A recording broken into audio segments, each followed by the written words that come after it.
کمرہ عدالت نہیں تھا بلکہ ایک بہت بڑا ہال تھا، اور اس ہال کے ایک پورشن پر آپ یہ کہہ لیں کہ 2 کیبن بنائے ہوئے تھے۔ ایک کیبن میڈیا کے لیے تھا، اور اگر کسی نے سماج سننی ہے تو ان کے لیے تھا، اور دوسرا جو کیبن ہے یعنی اس کی پارٹیشن کی ہوئی تھی، درمیان میں ایک آپ یہ کہہ لیں کہ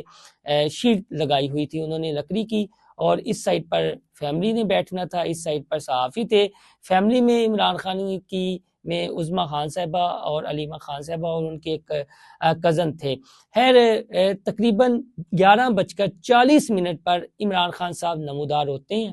اور آتے ہی اپنا خطاب کرنا شروع کر دیتے ہیں۔ جو پہلے سوال ہوئے ہیں سماعت کے دوران، اس میں 2 سوال بڑے تھے جو عمران خان نے ویل لیفٹ کر دیے، وہ ڈیٹیل بھی سب کے سامنے آ چکی ہے۔ ایک تو وہ اسرائیل کی مذمت کے حوالے سے تھا، اور دوسرا آیت اور کلمے کے حوالے سے تھا جو رضوان رضی صاحب نے کیا، وہ بھی عمران خان نے اگنور کر دیا، اور ان کا رنگ